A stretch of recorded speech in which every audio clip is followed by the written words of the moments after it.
Hi guys, welcome back to Kushal institute. मैं पंकज त्रिवेदी फिर से स्वागत करता हूं कुशल इंस्टीट्यूट में आपका।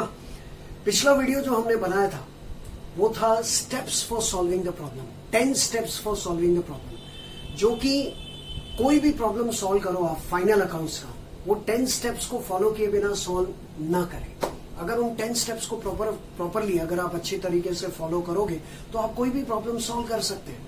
तो उन 10 स्टेप्स में एक स्टेप जो इंपॉर्टेंट है, 10 में से एक, वैसे तो सारे इंपॉर्टेंट है, एक इंपॉर्टेंट स्टेप है give effects to the adjustments. हमारा जो अभी का ये सफर है ये एडजस्टमेंट्स को लेकर है। आने वाले आज का वीडियो और आने वाले 5-7 वीडियोस जो भी बनेंगे वो सिर्फ एडजस्टमेंट्स को लेकर। तो उनमें हम सीखेंगे कि एडजस्टमेंट्स कितने हैं और उनके इफेक्ट्स क्या है। और कुछ एडजस्टमेंट्स तो ऐसे हैं प्यारे बच्चों जो 11-12 दोनों के लिए कॉमन है। आज के भी हमारे जो एडजस्टमेंट्स है वो 11-12 के फाइनल अकाउंट्स के लिए कॉमन है। 11th में आपने सीखा final accounts of soul trader, अभी आपका final accounts of partnership firm. तो चाहे सोल ट्रेडर का फाइनल अकाउंट हो या पार्टनरशिप का फाइनल अकाउंट, प्यारे बच्चों ये जो एडजस्टमेंट्स हम सीख रहे हैं ये दोनों के लिए चलेगा। सोचिए 2 in 1, एक तीर से 2 शिकार। ठीक है, तो शुरू करते हैं एडजस्टमेंट्स का सफर। आज जो हम एडजस्टमेंट सीखेंगे वो एक ग्रुप है और उस ग्रुप का नाम हमने रखा है the most frequent and fundamental adjustment. इनको मोस्ट फ्रीक्वेंट और फंडामेंटल एडजस्टमेंट क्यों कहते हैं? क्योंकि आज के ये जो 4 एडजस्टमेंट्स है, these are 4 frequent and fundamental adjustments. Remember, 4 frequent and fundamental adjustments. इनको फ्रीक्वेंट एंड फंडामेंटल क्यों कहते हैं? क्योंकि ये चारों एडजस्टमेंट्स फाइनल अकाउंट्स के ज्यादातर प्रॉब्लम में आपको आएंगे। आप कोई भी प्रॉब्लम देख लो, चाहे 11th का या 12th का फाइनल अकाउंट्स के मैक्सिमम प्रॉब्लम में ये चारों एडजस्टमेंट्स तो रहते ही हैं, चाहे वो एचए के रूप में हो या वीए के रूप में। अब वीए और एचए क्या है एक बार देख लीजिए। वीए का मतलब है, यहाँ पे लिखा है मैंने, विजिबल एडजस्टमेंट, जो बाकायदा ट्रायल बैलेंस के नीचे लिखा होगा आपको दिखाई देगा। और हिडन एडजस्टमेंट, जो ट्रायल बैलेंस के अंदर कुछ ऐसे हिंट्स होंगे, छुपे हुई चीजें होगी जिनसे आपको पता चलेगा कि वो हिडन एडजस्टमेंट। तो 2 तरह के एडजस्टमेंट्स होते हैं, hidden adjustments and visible adjustment. अब किसी भी रूप में हो, एडजस्टमेंट होता है। तो आपको ये पता चलना चाहिए कि अगर मैं एडजस्टमेंट्स आएगी तो उन एडजस्टमेंट का इफेक्ट कैसे दूंगा। तो इसलिए आज के ये चारों the most frequent and fundamental 4 adjustments आज हम सीखेंगे। रिमेंबर 11-12 दोनों के लिए एप्लीकेबल। अब ये चारों एडजस्टमेंट से कोई भी एडजस्टमेंट आप सीखो ना, हर एडजस्टमेंट को लेकर आपको 3 बातें आनी चाहिए। रिमेंबर, 3 बातें हर एडजस्टमेंट को लेकर। पहली बात आनी चाहिए कि उसकी एंट्री क्या होगी। काफी लोग एंट्री सीखते ही नहीं है, ये गलत बात है। कुछ भी सीखो, प्रॉपर वे में सीखो, सिस्टमैटिक तरीके से सीखो। सबसे पहले आपको आना चाहिए एंट्री, एडजस्टमेंट की एंट्री क्या है। दूसरा आना चाहिए उसके इफेक्ट। जब फाइनल अकाउंट आप सॉल्व करते हो तो उसमें एडजस्टमेंट्स के कितने इफेक्ट्स होते हैं, पिछले वीडियो में बताया था। Every adjustment has 2 effects. तो एडजस्टमेंट की एंट्री आनी चाहिए आपको, एडजस्टमेंट्स के 2 इफेक्ट्स आने चाहिए। और तीसरी बात, उन एडजस्टमेंट से रिलेटेड कुछ इंपॉर्टेंट टिप्स या नोट्स। तो यहां पर आज हम 4 एडजस्टमेंट सीखेंगे। चारों एडजस्टमेंट्स की एंट्रीज है यहाँ पे, उन एंट्रीज के 2 इफेक्ट्स है यहाँ पे, और उस एंट्रीज को लेकर कुछ इंपॉर्टेंट नोट्स, कुछ इंपॉर्टेंट टिप्स है जो मैंने यहाँ पे लिखे हुए हैं।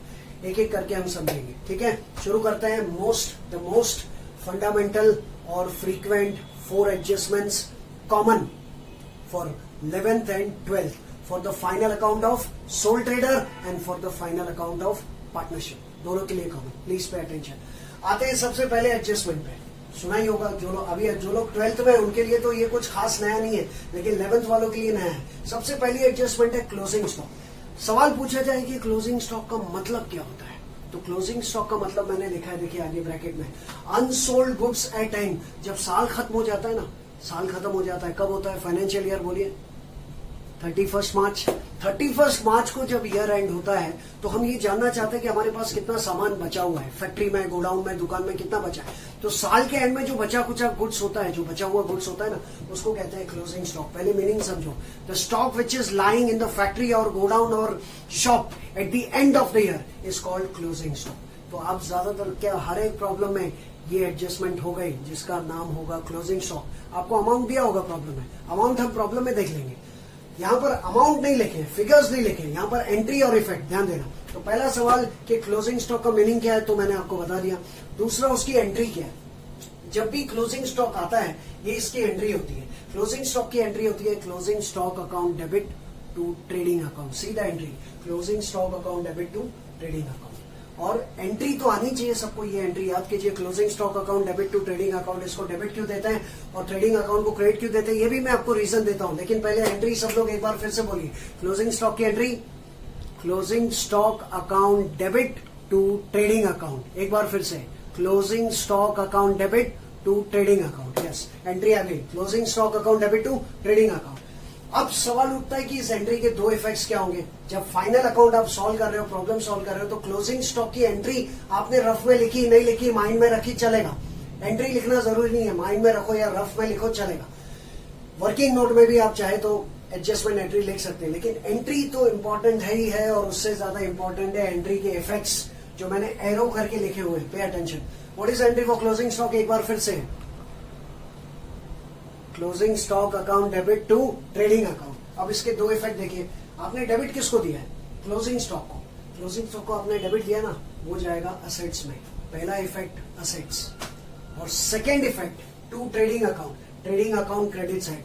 आपको फॉर्मेट याद है सबको, trading account credit side. Trading account का वीडियो आप देखें तो क्रेडिट साइड पे आपको मिलेगा लास्ट आइटम क्लोजिंग स्टॉक। जब साल खत्म होता है तो ट्रेडिंग अकाउंट में क्रेडिट साइड पे हम लोग लिखते हैं बाय क्लोजिंग स्टॉक। तो क्लोजिंग स्टॉक के दो इफेक्ट समझ में आए।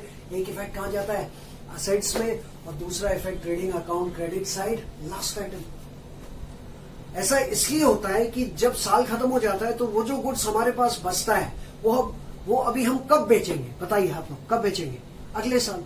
तो जो भी बचा हुआ गुड्स है वो हम अगले साल बेचेंगे, लेकिन जब तक वो अगला साल नहीं आता तब तक उस गुड्स को हम अपनी असेट मानते हैं। क्या मानते हैं, असेट। इसलिए हम उसको ट्रेडिंग अकाउंट से निकाल के असेट्स में ट्रांसफर कर देते हैं। माय डियर स्टूडेंट्स, प्यारे बच्चों, ये एक किस्म की ट्रांसफर एंट्री है। उसमें हम लोग क्लोजिंग स्टॉक को ट्रेडिंग अकाउंट से कहां भेज देते हैं, असेट साइड। इसलिए इसके दो इफेक्ट होते हैं। First effect goes to asset, second effect trading account credit side. आपको पता होगा ट्रेडिंग अकाउंट क्रेडिट साइड क्या है, गुड्स गोज आउट। तो ट्रेडिंग अकाउंट से वो गुड्स ट्रांसफर होके कहां चला गया, balance sheet, asset side. So this is the entry, समझे। Entry for closing stock, closing stock to trading, दो इफेक्ट, डेबिट का इफेक्ट होगा असेट में और ट्रेडिंग अकाउंट क्रेडिट साइड। और उसको लेकर एक ही इंपॉर्टेंट नोट है, आप सब ध्यान रखिए कि कुछ कुछ प्रॉब्लम्स ऐसे आएंगे जिनमें आपको क्लोजिंग स्टॉक की दो वैल्यूज दी होगी। एक दिया होगा कॉस्ट प्राइस, एक दिया होगा मार्केट प्राइस, और आप कंफ्यूज हो गए कि मैं कौन सा प्राइस लिखूं। तो रूल क्या है, रूल ये है कि या तो कॉस्ट प्राइस या मार्केट प्राइस, दोनों में जो कम है वो लिखना है। रूल है कॉस्ट प्राइस और market price whichever is lower, cost price और market price whichever is lower. जैसे कॉस्ट प्राइस है 1 लाख और मार्केट प्राइस है 1.5 लाख, कौन सा लिखोगे, 1 लाख। कॉस्ट प्राइस है 1 लाख और मार्केट प्राइस है 80,000, 80,000, कौन सा लिखोगे, 80,000। So the rule is which ever is lower. अब ये विच एवर इज लोअर क्यों लिखना है, इसका रीजन भी मैं आपको दूंगा जब हम प्रॉब्लम सॉल्व करेंगे। प्रैक्टिकल प्रॉब्लम जब सॉल्व करेंगे तब मैं आपको रीजन दूंगा कि क्यों इसको विच एवर इज लोअर पे लिखा जाता है। तो क्लोजिंग स्टॉक हमेशा हर प्रॉब्लम में एडजस्टमेंट के तौर पे रहता ही है। इसलिए आप क्लोजिंग स्टॉक को लेकर 3 बातें ध्यान रखें। Entry closing stock account debit to trading account, effect closing stock debit गया असेट्स और क्रेडिट गया trading account credit side, last item. और अगर दो प्राइसेस दिए हो, कॉस्ट प्राइस और मार्केट प्राइस, तो कौन सा लेंगे, विच एवर इज लोअर या विच एवर इज लेस। ये पहली एडजस्टमेंट। क्या चल रहा है group, most frequent and fundamental, जिसमें ये पहला एडजस्टमेंट क्लोजिंग स्टॉक रह गई। सेकेंड, आज भी हम लोग ऐसे ही करते हैं, 2 पार्ट में सीखते हैं। फर्स्ट पार्ट में 2 एडजस्टमेंट सीखे, आज के वीडियो में भी आप 2 एडजस्टमेंट सीख लीजिए, रिवाइज कर लीजिए, फिर 2 देखिए। 4 एडजस्टमेंट आज के वीडियो में आएंगे, लेकिन पहले 2 को समझ लो, रिवाइंड कर लो, एक बार वीडियो को फिर से देख लो, फिर बाकी 2 देखना, तो थोड़ा बेटर रहेगा। और एक एडजस्टमेंट सीखते हैं। दूसरे एडजस्टमेंट का नाम है, देखिए, डेप्रीशिएट और writing of the asset. Depreciate करना या राइट ऑफ करना असेट्स को, उसका मीनिंग पहले समझाता हूं। देखिए लिखा है ब्रैकेट में, decrease in the value of assets. Depreciate और राइट ऑफ का मतलब होता है decrease in the value of assets. हमारे पास जो असेट्स होती है, वो असेट्स की जो वैल्यू है वो सालों तक सेम रहती है क्या, नहीं, उसकी वैल्यू में कमी आती है। आज 1 अप्रैल है और मैंने एक कार खरीदी 5 लाख में, तो इस कार की वैल्यू 1 साल के बाद क्या 5 लाख रुपए होगी, नहीं, कम हो जाएगी। मान लीजिए 10% कम हो जाएगी, उसकी वैल्यू। तो 5 लाख, 5 लाख का 10% कितना है? What is the 10% of 5 lakh? 50,000। तो 5 लाख की कार कितने की हो गई? 4,50,000, क्योंकि 50,000 से उस कार की वैल्यू कम होगी। तो ये जो कार की वैल्यू कम हुई ना, इसको कहेंगे डिप्रीसिएशन। क्या कहेंगे? डिप्रीसिएशन। तो ये भी एंट्री आपको ज्यादा प्रॉब्लम में आएगी। मैं अभी आपको बताता हूँ कि डिप्रीसिएशन और राइट ऑफ में क्या फर्क है, रिटर्न ऑफ में, लेकिन आप मीनिंग दोनों का समझ लीजिए। मीनिंग दोनों का एक ही है, decrease in the value of assets. Depreciation and written off means decrease in the value of asset. तो आपको प्रॉब्लम में दिया होगा depreciate plant and machinery, depreciate land and building, या दिया होगा write off goodwill, write off patents. तो उसकी एंट्री क्या होगी? पहले एंट्री समझिए। जब भी डिप्रीशिएशन या राइट ऑफ करने को कहा जाएगा असेट्स को, एंट्री ये आपके सामने एंट्री है, डिप्रीशिएशन और रिटर्न ऑफ अकाउंट डेबिट। अगर आपको डिप्रीशिएट वर्ड दिया है तो depreciation account debit, right of दिया है तो रिटर्न ऑफ अकाउंट डेबिट। जो क्वेश्चन में दिया है वही लिखो प्यारे बच्चों, जो क्वेश्चन में दिया है वो लिखो। तो एंट्री क्या है? डिप्रीशिएशन और written off account debit to asset account. What is the entry for depreciation? एक बार फिर से, डिप्रीशिएशन और written off account debit to asset. एंट्री याद करो पहले, डिप्रीशिएशन और written off account debit to asset. अब एंट्री आ गई तो उसके दो इफेक्ट। डेबिट किसको दिया है? डेबिट दिया गया है डिप्रीसिएशन या रिटर्न ऑफ। ये दोनों में से जो भी एक है वो आप क्वेश्चन में हम लोग क्वेश्चन में देख लेंगे, डोंट वरी।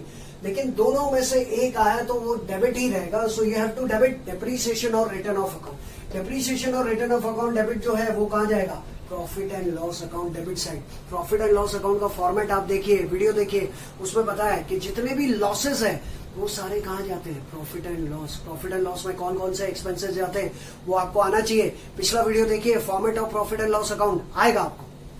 तो इसलिए जो डेबिट है ना, डिप्रीसिएशन या रिटर्न ऑफ, वो जाएगा profit and loss account debit side. क्यों? क्योंकि लॉस है।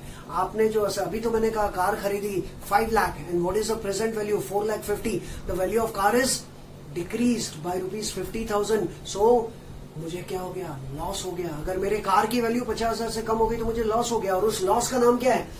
डिप्रीसिएशन और रिटर्न ऑफ। इसलिए पहला इफेक्ट कहां जाएगा? Profit and loss account debit. दूसरा इफेक्ट वो कार या मशीनरी हम कहां लिखते हैं? असेट्स में। बैलेंस शीट में कहां लिखते हैं? असेट्स में। वो जो असेट होगी ना, उस असेट में से लेस करना है। सी, लेस फ्रॉम असेट। मैंने बैलेंस शीट में लिखा होगा कार, इनर कॉलम में 5 लाख। कार इनर कॉलम में लिखा होगा 5 लाख, क्योंकि उसमें एडजस्टमेंट है। और उसमें से मैं लिखूंगा लेस डिप्रीसिएशन 50,000। तो आउटर कॉलम में कार की वैल्यू कितनी आएगी? 4,50,000। मैंने बैलेंस शीट में लिखा होगा गुडविल, फॉर एग्जाम्पल गुडविल 50,000, और उस गुडविल की वैल्यू 10,000 से कम हो गई, तो उसमें से लेस रिटर्न ऑफ 10,000। तो आउटर में कितना आएगा? 40,000। तो याद रखिए एंट्री और इफेक्ट एक बार फिर से। What is entry for depreciation और रिटर्न ऑफ? डिप्रीसिएशन और written off account debit to asset account. Depreciation और written off account debit to asset account. और डिप्रीसिएशन और रिटर्न ऑफ जिसको डेबिट दिया है वो कहां जाएगा? Profit and loss account debit, क्योंकि वो लॉस है। हर एक डेबिट क्रेडिट का रीजन दे रहा हूं। डेबिट कहां गया? प्रॉफिट एंड लॉस में, क्योंकि वो लॉस है। और क्रेडिट कहां गया? असेट में से लेस हो गया, क्योंकि डिप्रीसिएशन असेट की वैल्यू को कम करता है। डिप्रीसिएशन असेट की वैल्यू को कम करता है, रिटर्न ऑफ भी असेट की वैल्यू को कम करता है। तो ये एंट्री हो गई और ये उसके इफेक्ट हो गए। अब ये जो डिप्रीसिएशन और रिटर्न ऑफ है, इसको लेकर 5-6 इंपॉर्टेंट नोट्स है, प्लीज ध्यान से सुना। ये 5-6 इंपॉर्टेंट नोट्स है, इनको ध्यान से देखिए और सुनिए, ताकि जब भी आप प्रॉब्लम सॉल्व करो और डिप्रीसिएशन या रिटर्न ऑफ का एडजस्टमेंट आए तो उससे रिलेटेड ये 6 बातें आपके माइंड में रखनी चाहिए, आपको रहे। Please pay attention. एंट्री आगे समझ में एक बार फिर से, डिप्रीसिएशन और written off account debit to asset. Depreciation और रिटर्न ऑफ क्या? Profit and loss debit side, क्योंकि लॉस है, और असेट में से लेस, क्योंकि असेट की वैल्यू कम हो गई। अब ये 5 बातें हैं, इंपॉर्टेंट नोट्स। पहला सवाल कि डेप्रीसिएशन वर्ड किसके लिए यूज होता है? तो depreciation is charge on tangible fix assets. आपको बैलेंस शीट का फॉर्मेट देखना चाहिए, वीडियो देखना चाहिए, उसमें मैंने सब आपको टाइप्स ऑफ एसेट्स बताए कि टैंजिबल का मतलब क्या, इंटैंजिबल का मतलब क्या। टैंजिबल फिक्स एसेट जो हमको दिखाई देती है, जैसे land and building, plant and machinery, furniture, तो जितने भी टैंजिबल फिक्स्ड एसेट्स है ना, उनके ऊपर जो उनकी वैल्यू में कमी आती है ना, उसके लिए हम क्या वर्ड यूज करते हैं? ज्यादातर डेप्रीसिएशन। और जितने भी इनटैंजिबल फिक्स एसेट्स है ना, उनकी वैल्यू में कमी आती है ना, उसको कहा जाता है राइटिंग ऑफ, रिटन ऑफ। ये जनरल है, हालांकि एग्जाम में आपको जो वर्ड है, अगर आपको एग्जाम में डेप्रीसिएशन की जगह पे रिटन ऑफ वर्ड आता है, यू राइट रिटन ऑफ। और रिटर्न ऑफ की जगह पर डेप्रिसिएशन। जो एग्जाम में वर्ड आया वो आपको यूज करना है, लेकिन जनरल रूल ये है, सामान्य रूप से डेप्रिसिएशन वर्ड किसके लिए यूज होता है? टैंजिबल फिक्स्ड एसेट्स के लिए। और राइटिंग ऑफ किसके लिए यूज होता है? इनटैंजिबल फिक्स्ड एसेट्स के लिए। इनटैंजिबल फिक्स्ड एसेट जैसे goodwill, patent, trademarks, copyright, computer software, इनकी वैल्यू में कमी आए ना तो हम क्या कहेंगे? Return of. और जो बाकी दिखाई देने वाली furniture, land and building, car, इनकी वैल्यू में कमी आए ना तो उनको हम कहेंगे डेप्रिसिएशन जनरली। और दो इंपॉर्टेंट बातें, दो का ग्रुप है। Depreciation word is use for tangible fixed assets, writing of word is use for intangible fixed asset. अगले दो नोट कि आपको प्रॉब्लम में किसी भी ट्रायल बैलेंस में किसी एसेट का नाम लिखा होगा और अगर उस एसेट के आगे ब्रैकेट में डेट नहीं दी होगी, मतलब लिखा है प्लांट एंड मशीनरी और सीधा उसका अमाउंट लिखा है, उसके आगे ब्रैकेट में डेट नहीं दी है कि वो प्लांट एंड मशीनरी कब खरीदी है, तो और दो बातें सीखिए कि किसी भी एसेट को कब खरीदा है वो डेट प्रॉब्लम में नहीं दी है। Please pay attention, date is not given, just you are given the name and amount. तो 12 मंथ्स या फुल ईयर का डेप्रिसिएशन उसमें आएगा। आप लोगों ने 11th में FYGC में डेप्रिसिएशन चैप्टर पूरा सीखा है प्यारे बच्चों। आपको पता होना चाहिए कि असेट अगर साल के पहले दिन खरीदते हैं तो फुल ईयर का डेप्रिसिएशन आता है, और साल के बीच में खरीदे या साल के किसी और डेट पे तो उतने ही मंथ्स का डेप्रिसिएशन आएगा जितने मंथ्स हमने उस एसेट को यूज किया है, फुल ईयर का नहीं आएगा। तो दो बातें ध्यान रखें, if the date is not given in the problem then charge depreciation for 12 months और फुल ईयर। 12 मंथ्स मतलब 1 ईयर, तो फुल ईयर का डेप्रिसिएशन आएगा। लेकिन अगर प्रॉब्लम में डेट दी है, ये ज्यादा important, if the date is given then according to the number of months. अगर डेट नहीं दी है तो फुल ईयर का डेप्रिसिएशन, और अगर डेट दी है तो देखो कितने मंथ्स आपने एसेट को यूज किया, उतने ही मंथ का डेप्रिसिएशन आएगा। अगर आपको डेट 6 महीने पहले की दी है प्रॉब्लम में तो 6 महीने का डेप्रिसिएशन आएगा। साल खत्म होने के 3 महीने पहले की डेट दी है तो 3 महीने का डेप्रिसिएशन आएगा। और अगर डेट ही नहीं दी है तो फुल ईयर का depreciation. Keep in mind, date नहीं दी है तो डेप्रिसिएशन पूरे साल का, और डेट दी है तो उस डेट से लेकर साल के एंड तक जितने मंथ्स होंगे उतने ही मंथ्स का आएगा। बाकी प्रैक्टिकल प्रॉब्लम सॉल्व करेंगे आ जाएगा, आप इसको याद रखें, ये खास बात है। डेप्रिसिएशन किसके लिए यूज होता है बोलो एक बार फिर से? Tangible fixed assets, written off intangible fixed assets. If the date is not given then charge depreciation for full year 12 months, and if date is given then according to the number of months, जितने months use किया है।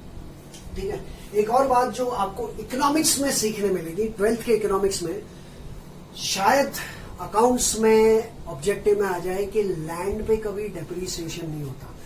Land is a tangible fixed assets, we know, land दिखाई देता है, लेकिन जितने भी tangible fixed assets है उनमें से सिर्फ एक लैंड, उसकी वैल्यू में कमी नहीं आती, जनरली ऐसा माना जाता है। इसलिए एक बात ध्यान रखें, no depreciation is charge on land, no depreciation is charge on land. ये पांचों बातें समझ में आ गई? एक बार फिर से बताओ, डेप्रिसिएशन किसके लिए?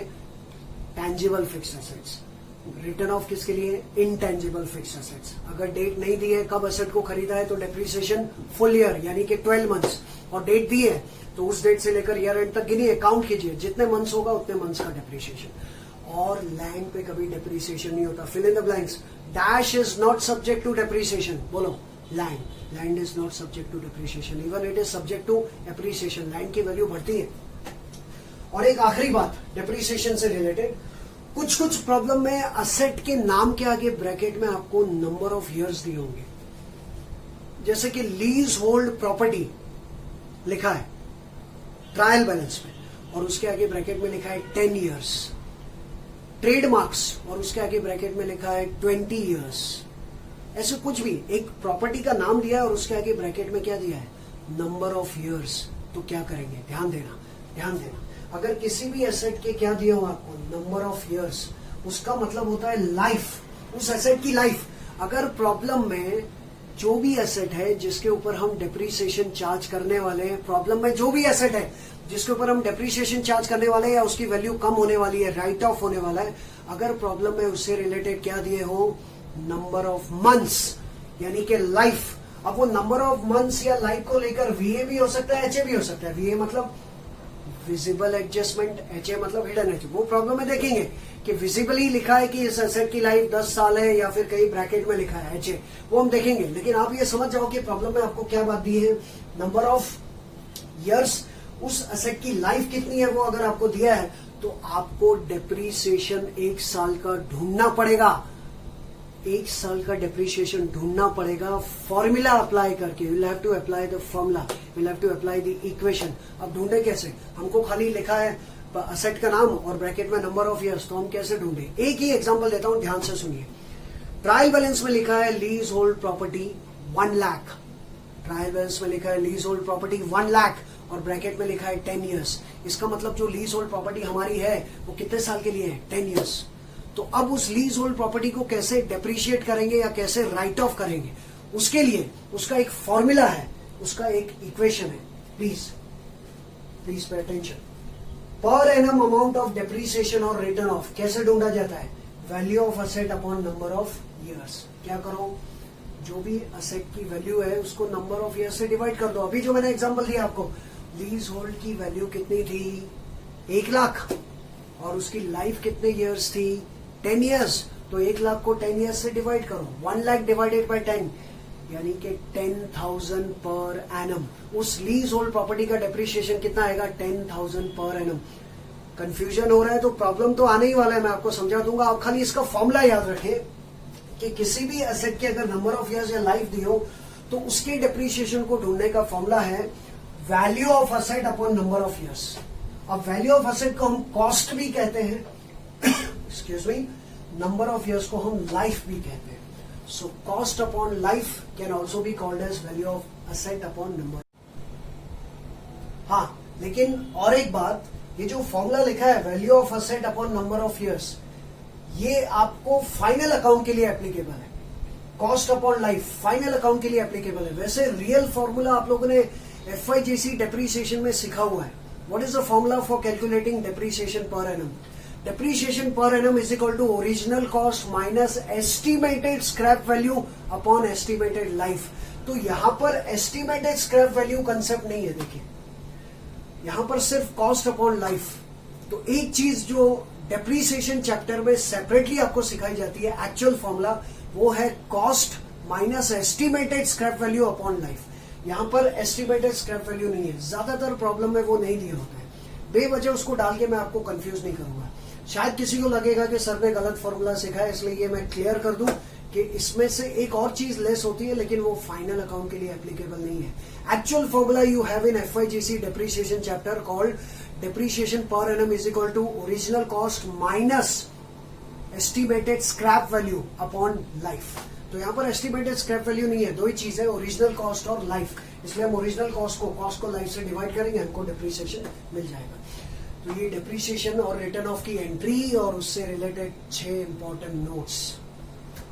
फिर से हर बार की तरह रिक्वेस्ट करता हूं, प्लीज एक बार ये दोनों एडजस्टमेंट्स ठीक से देख लो, रिवाइंड करके समझ लो, एक एक बात ध्यान से सुन लो। फिर मैं फिर से आ रहा हूं वापस आपको दूसरे 2 एडजस्टमेंट सिखाने के लिए। प्लीज रिवाइज कर लीजिए।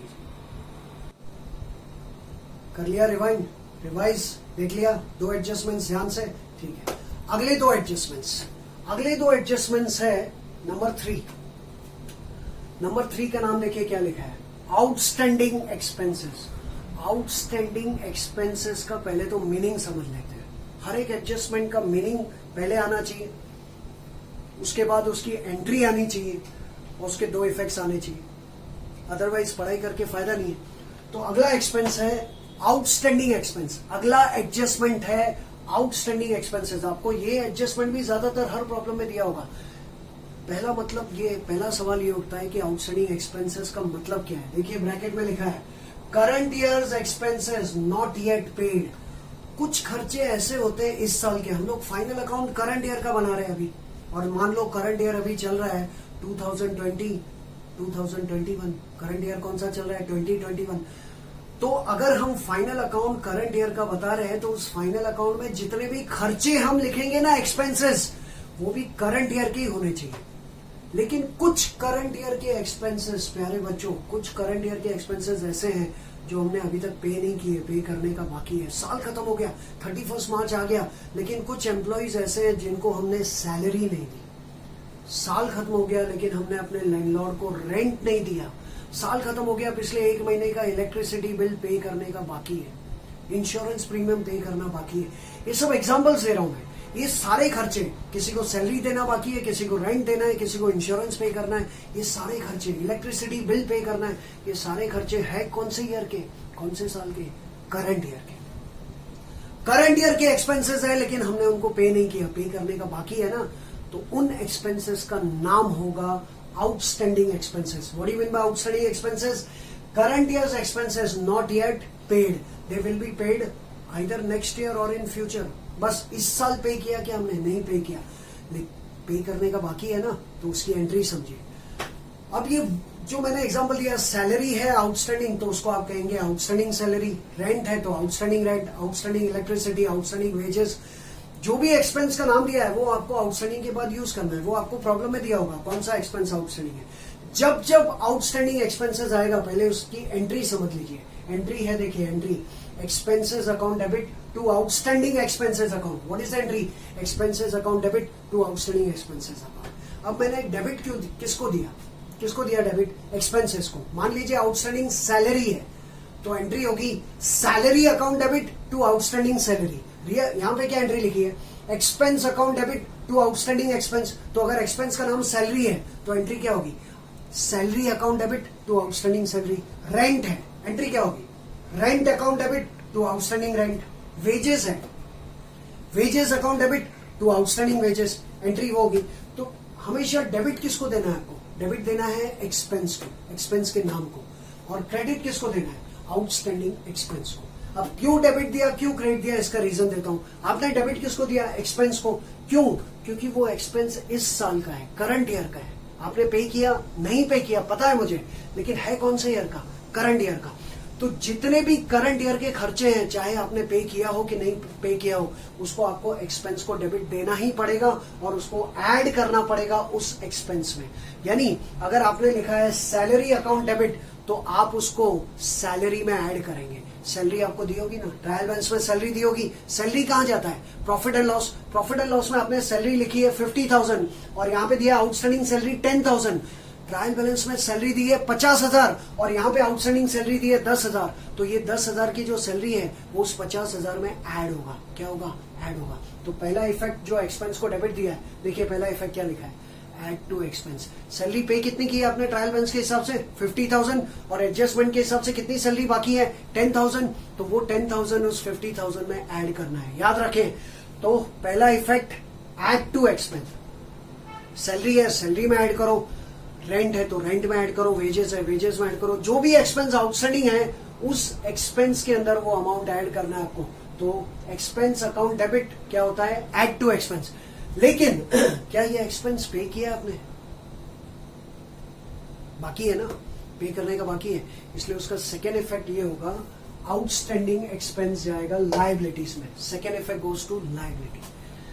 याद रखें, आउटस्टैंडिंग एक्सपेंस की एंट्री एक बार फिर से, expense account debit to outstanding expense account. Expense जिसको डेबिट दिया है उसको ऐड करो, जो भी एक्सपेंस है वेजेस में ऐड करो, सैलरी है सैलरी में ऐड करो, और उसका सेकेंड इफेक्ट जाएगा लायबिलिटीज में, क्योंकि ये एक्सपेंस पे नहीं किया, पे करने का बाकी है, इट इज पेबल।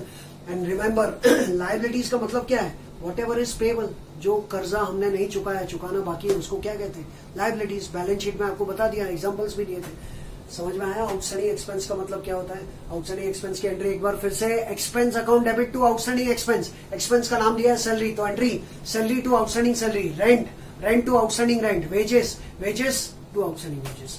पहला इफेक्ट, जो एक्सपेंस आउटस्टैंडिंग होगा उस एक्सपेंस में ऐड करना है। First effect add to that expense, और दूसरा है लायबिलिटी साइड। दो इफेक्ट्स समझ गए। अब ये आउटस्टैंडिंग को लेकर 3 इंपॉर्टेंट नोट्स है, ध्यान से सुनिए। पहली नोट तो सिंपल है, लेकिन फिर भी आपके लिए इंपॉर्टेंट है कि आउटस्टैंडिंग के और भी 3-4 नाम है। आउटस्टैंडिंग एक्सपेंस के और भी 3-4 नाम है।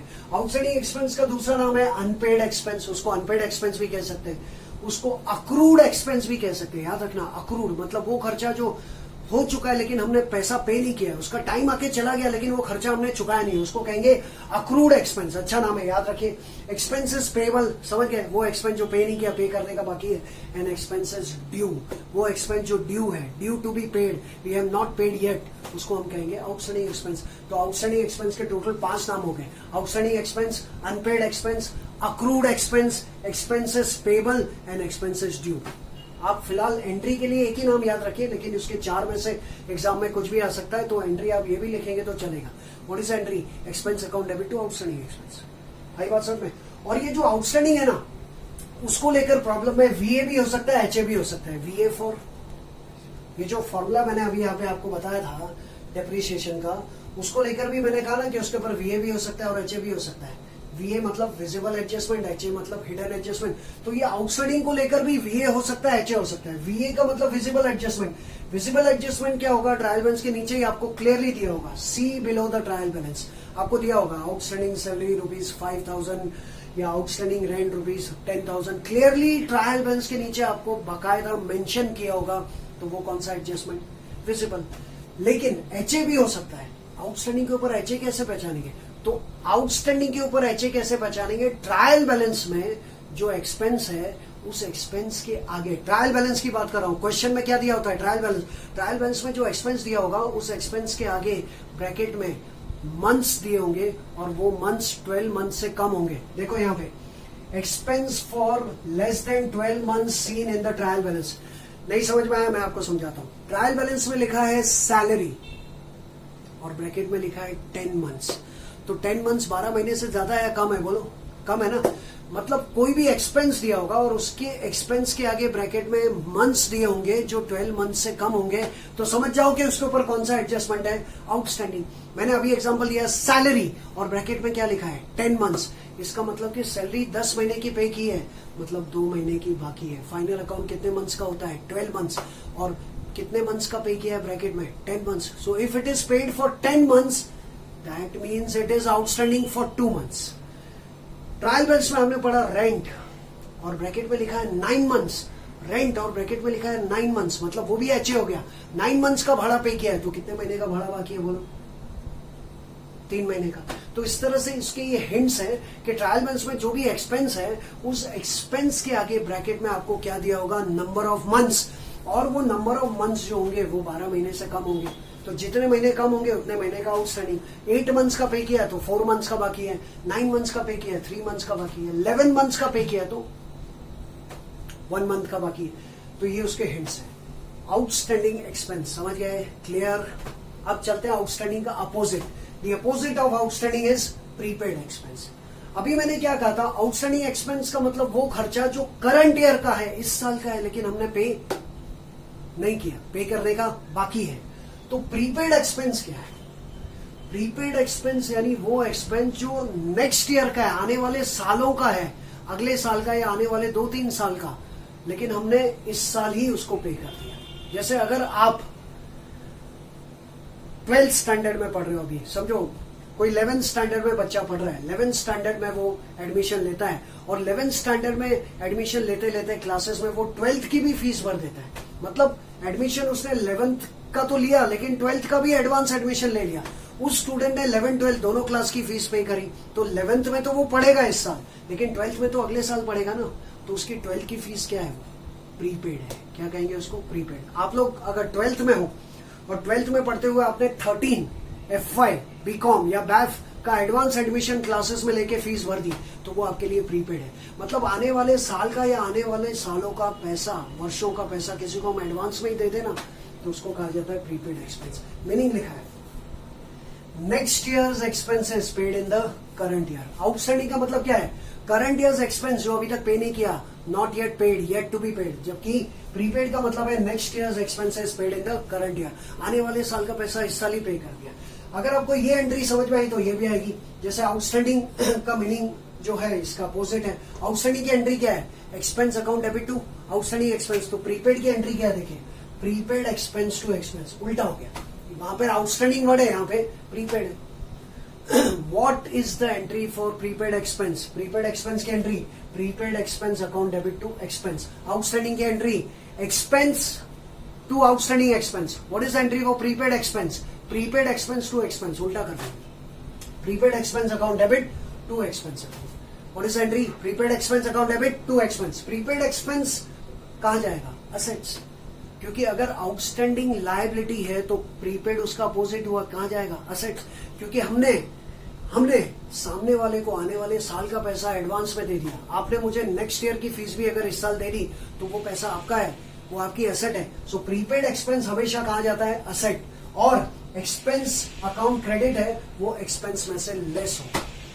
जो एक्सपेंस लिखा होगा आपने, जैसे सैलरी लिखी है आपने और उस सैलरी में कुछ अमाउंट प्रीपेड है, तो उस सैलरी में से वो प्रीपेड का अमाउंट लेस होगा। अभी मैंने कहा कि अगर आउटस्टैंडिंग सैलरी है तो सैलरी में ऐड होगा, तो अगर प्रीपेड सैलरी है तो सैलरी में से लेस होगा। आउटस्टैंडिंग ऐड क्यों होता है? क्योंकि वो इस साल का खर्चा है, लेकिन प्रीपेड क्यों लेस होता है? क्योंकि वो इस साल का नहीं है। कौन से साल का है? नेक्स्ट ईयर का है। इसलिए सेकेंड इफेक्ट क्या होगा? एक्सपेंस अकाउंट क्रेडिट में लेस फ्रॉम एक्सपेंस। एक बार फिर से एंट्री बताइए।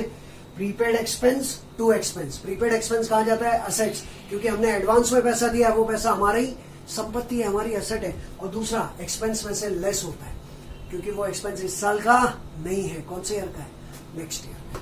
This is prepaid. एंड इसको लेकर भी वही 3 नोट जो ऊपर थी। प्रीपेड के भी और 3-4 नाम है। देखिए, प्रीपेड का दूसरा नाम है एडवांस एक्सपेंस या अनएक्सपायर्ड एक्सपेंस। एडवांस एक्सपेंस या अनएक्सपायर्ड एक्सपेंस या कैरीड फॉरवर्ड एक्सपेंस। यानी प्रीपेड के 4 नाम हो गए। Prepaid expense, unexpired expense, carried forward expense और एडवांस एक्सपेंस। ये चारों का मतलब एक ही होता है। आप एंट्री एक ही याद रखिए। प्रीपेड एक्सपेंस की entry prepaid expenses account debit to expenses. अगर प्रीपेड सैलरी है तो entry prepaid salary to salary. Prepaid rent है, entry prepaid rent to rent. जो भी प्रीपेड एक्सपेंस है उसका नाम लिखिए आप। और इफेक्ट प्रीपेड एक्सपेंस जो डेबिट है वो कहा जाएगा असेट, और क्रेडिट है वो उस एक्सपेंस में से लेस होगा जो प्रीपेड होगा। सैलरी प्रीपेड है, सैलरी में से लेस करो। वेजेस प्रीपेड है, वेजेस में से लेस करो। ओके, और इसके ये अदर नेम्स समझ गए। और इसको लेकर भी वही बात, इस पे भी वीए आ सकता है और एचए आ सकता है। वीए मतलब विजिबल एडजस्टमेंट, एचए मतलब हिडन। विजिबल होगा तो आपको नीचे प्रॉब्लम में दिया होगा कि prepaid salary amounted to 5,000, prepaid rent amounted to 10,000, it will be given. तो दिक्कत है नहीं। लेकिन एचए कैसे पहचानेंगे? अभी मैंने ऊपर रखा आपसे कि आउटस्टैंडिंग पे एचए कैसे पता चलेगा। एक्सपेंस के आगे जो नंबर ऑफ मंथ्स लिखे होंगे वो लेस देन 12 मंथ्स होंगे।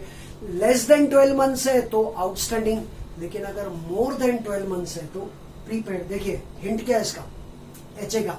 Expense for more than 12 months will be given in the trial balance. जैसे फॉर एग्जांपल ट्रायल बैलेंस में लिखा है रेंट, और रेंट के आगे ब्रैकेट में लिखा है 18 मंथ्स।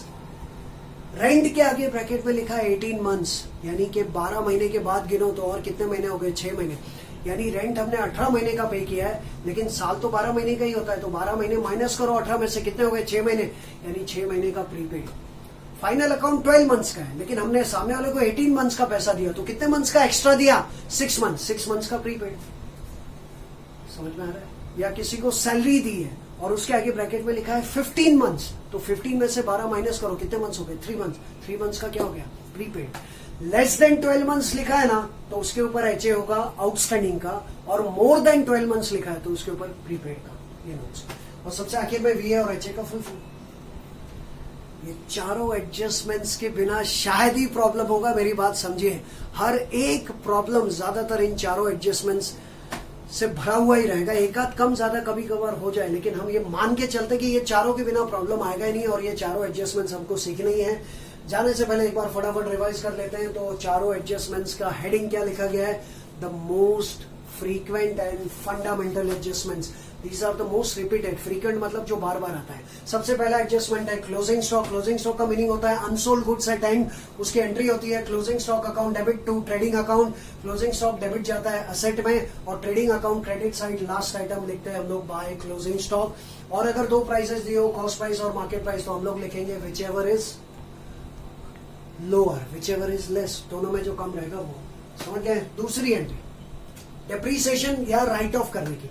डेप्रीशिएट करना या राइट ऑफ करना मतलब decrease in the value of asset. जो असेट दी है उसकी वैल्यू में कमी आती है, उसको कहते हैं डेप्रीसिएशन और रिटर्न ऑफ। उसकी एंट्री डेप्रीसिएशन और रिटर्न ऑफ अकाउंट डेबिट, दोनों में से जो दिया है डेप्रीसिएशन और written off account debit to asset. Depreciation और रिटर्न ऑफ कहां जाएगा? डेप्रीसिएशन और रिटर्न ऑफ का डेबिट का इफेक्ट होगा profit and loss account debit, और क्रेडिट का इफेक्ट होगा असेट में से less. Debit profit and loss account debit, credit होगा लेस फ्रॉम असेट्स। और उसको लेकर ये 6 important notes. Depreciation word is used for tangible fixed assets. Written off word is used for intangible fixed assets. Date अगर problem में नहीं दी है असेट के आगे तो फुल ईयर का डेप्रीसिएशन चार्ज करो। अगर डेट दी है तो उस डेट से लेकर साल के एंड तक गिनो, जितने मंथ्स होते हैं उतने ही मंथ्स का डेप्रीसिएशन चार्ज करो। 6 मंथ्स है तो 6 मंथ्स, 3 मंथ्स है तो 3 मंथ्स। और लैंड पे कभी डेप्रिसिएशन नहीं होता, no depreciation is charge on land. और ये आखिर में फॉर्मूला याद रखें, अगर आपको नंबर ऑफ इयर्स या लाइफ दी हो तो एस्टिमेटेड स्क्रैप वैल्यू यहाँ पे नहीं गिना है मैंने, याद रखें मैंने सिर्फ लाइफ और कॉस्ट। तो अगर आपको किसी एसेट के आगे लाइफ और नंबर ऑफ इयर्स दिया है तो उस एसेट का 1 साल का डिप्रिसिएशन या रिटर्न ऑफ कैसे मिलेगा? Formula value of asset upon number of years, which can also be called as cost of assets upon number of years या लाइफ, कॉस्ट अपॉन लाइफ। उससे आपको 1 साल का डिप्रिसिएशन मिल जाएगा। फिर आप देख लीजिए फुल ईयर का है तो फुल ईयर का, 6 मंथ्स का है तो 6 मंथ्स, वो हम प्रॉब्लम में देखेंगे। ये फर्स्ट हाफ हो गया। अगले 2 हाफ में 2 एक्सपेंस जो एक दूसरे के अपोजिट है। आउटस्टैंडिंग एक्सपेंस मतलब करंट ईयर का खर्चा जो अभी तक पे नहीं किया, current years expenses yet to be paid. Entry expense account debit to outstanding expense account. Salary अगर आउटस्टैंडिंग है तो salary to outstanding salary, rent outstanding है तो rent to outstanding rent, factory rent outstanding है तो factory rent to outstanding factory rent, wages outstanding है तो wages to outstanding wages. Entry होगी expense account debit to outstanding expense. Expense जो debit दिया है वो उस एक्सपेंस में ऐड करो जो आउटस्टैंडिंग है। सैलरी है तो सैलरी में ऐड, वेजेस है तो वेजेस में ऐड। पहला इफेक्ट ऐड टू एक्सपेंस, और दूसरा इफेक्ट जाएगा लायबिलिटीज, क्योंकि वो एक्सपेंस हमने पे नहीं किया है, पे करने का बाकी है। और उसको लेकर 3 बातें, आउटस्टैंडिंग एक्सपेंस के और 4 नाम, unpaid expense, accrued expense, expense payable या फिर एक्सपेंसेस ड्यू। ये आउटस्टैंडिंग एक्सपेंस के और 4 नाम, टोटल 5 नाम। इसके ऊपर वीए भी हो सकता है जो ट्रायल बैलेंस के नीचे होगा। एचए कैसे पहचानेंगे? उसके ऊपर जो भी एक्सपेंस है उसके आगे नंबर ऑफ मंथ्स दिए होंगे जो 12 महीने से कम होंगे। 10 months, 9 months, 8 months, less than 12 months will be given into the bracket after the name of the expense in trial balance. और आउटस्टैंडिंग का opposite prepaid expense. Prepaid expense मतलब नेक्स्ट ईयर्स का खर्चा इस साल ही दे दिया, आने वाले साल का पैसा इस साल ही दे दिया। Next years expenses paid in the current year. उसकी entry prepaid expenses to expenses. Prepaid salary है, prepaid salary to salary. Prepaid rent है, prepaid rent to rent. Prepaid wages है, prepaid wages to wages. Entry prepaid expense to expense. Prepaid expense जाता है excuse me asset में, prepaid expense कहा जाता है asset. Outstanding liability तो prepaid asset, और एक्सपेंस में से लेस। आउटस्टैंडिंग ऐड होता है तो प्रीपेड एक्सपेंस में से लेस होता है। जो भी एक्सपेंस दिया होगा उस एक्सपेंस में से लेस करो। और उसको लेकर भी ये 3 नोट। प्रीपेड एक्सपेंस के और भी नाम है जैसे एडवांस एक्सपेंस, अनएक्सपायर्ड एक्सपेंस और कैरी फॉरवर्ड एक्सपेंस। इसको लेकर वीए भी हो सकता है ट्रायल बैलेंस के नीचे। और एचए कैसे पहचानेंगे? एक्सपेंस के आगे ब्रैकेट में नंबर ऑफ मंथ्स दिए होंगे जो 12 महीने से ज्यादा होंगे। 15 मंथ्स, 18 मंथ्स, कभी कभी 3 इयर्स, 4 इयर्स भी हो सकता है। मोर देन 12 मंथ्स अगर दिया आपको तो वो प्रीपेड का एचए हो गया, और लेस देन 12 मंथ्स दिया है तो वो आउटस्टैंडिंग का एचए हो गया। और किसी भी एसेट के आगे अगर नंबर ऑफ इयर्स दिए तो वो डेप्रिसिएशन का एचए हो गया। तो ये चारों मोस्ट फ्रीक्वेंट एडजस्टमेंट्स हमने डिटेल में पूरा समझ लिया। इससे ज्यादा डिटेल में मैं नहीं बता सकता हूँ। ध्यान से एक एक एडजस्टमेंट पे रोकिए, पॉज कीजिए, रिवाइंड कीजिए, देखते रहिए, समझते रहिए। ये हमारे मोस्ट फ्रीक्वेंट 4 एडजस्टमेंट्स हो गए जो 11, 12 दोनों क्लासेस के लिए कॉमन है। इसके बाद जो वीडियो बनेगा वो और भी एडजस्टमेंट्स का होगा। अगले एडजस्टमेंट्स जो बनेंगे 3, 4, 6 जो भी ग्रुप में, एक ग्रुप में 4 या 6 एडजस्टमेंट्स आएंगे, वो सीखते जाओ, अपना बेस मजबूत बनाते जाओ। क्योंकि steps for solving the problem तो आपको आता है, लेकिन ये एडजस्टमेंट्स की एंट्रीज और उनके इफेक्ट्स नहीं आएंगे तो फायदा नहीं। तो प्लीज रिवाइज कीजिए ये वीडियो ध्यान से, एक एक एडजस्टमेंट को देखिए, टेक्स्ट बुक का रेफरेंस लीजिए। और अगला वीडियो बनेगा वो भी एडजस्टमेंट्स का, और 5, 7, 6 कितने एडजस्टमेंट्स बनेंगे वो आपको जल्दी पता चल जाएगा। तब तक के लिए पिछले वीडियोस देखते रहिए, रिवाइज करते रहिए, और तब तक के लिए